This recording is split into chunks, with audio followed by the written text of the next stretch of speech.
This morning, Drake appeared in court for an extradition hearing, and this is a photo from local radio station KVOM of Drake being led into a Conway County courtroom this morning. Sequoyah County Sheriff Larry Lang confirms that deputies are bringing Drake back to the Sequoyah County Jail this afternoon, where he will face charges in that double murder.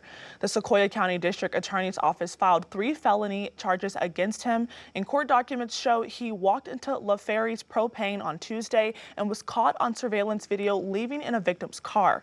Those documents also revealed the names of the 2 victims, Tara Underwood and Taylor Sharp, both with apparent gunshot wounds. Drake then allegedly stole one of the victims' car and ran to Motel Morrilton. This is new drone video from Arkansas State Police of where he was found, a wooded area just half a block from the hotel, and state police say at least 7 different law enforcement agencies helped in the search. Morrilton's mayor says he's glad Drake was found with no one else getting hurt. We are a great community. We're a great community because of our police officers.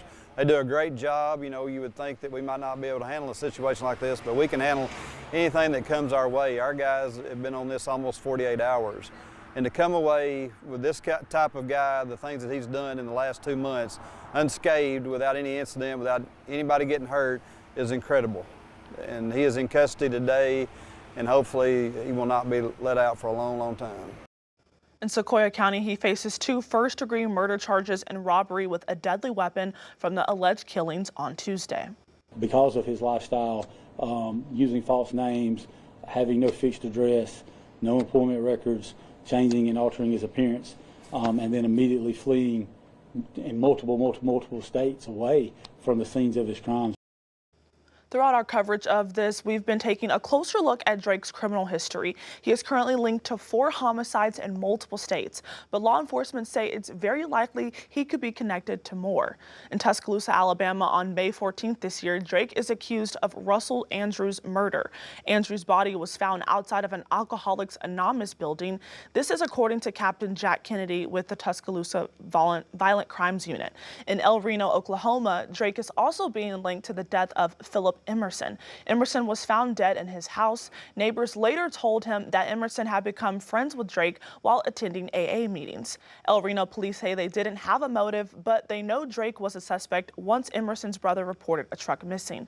Police think Drake took off the truck and drove into Gaines to kill the next 2 victims. If you look at his criminal history, he was continuously escalating his violent behavior. I would not be surprised if there's other homicides out there that are unsolved in other jurisdictions. I would not be surprised, based on some of our conversations here lately, if there might be some new federal charges that would have come on him, and these things you hear about crossing state lines to elude prosecution.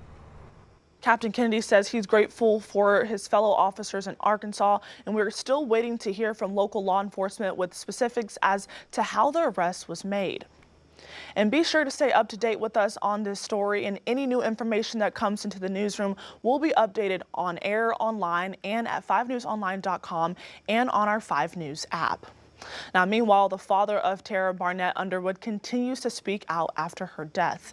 Randy Barnett says his daughter was one of the victims in Tuesday's double homicide in Sequoyah County. He says the last 2 days have been a blur as he grieves the loss of his daughter, who he says was so full of life. He has spent time sitting inside Coco and Pop Pop's karaoke bar carrying her memories, a place she loved.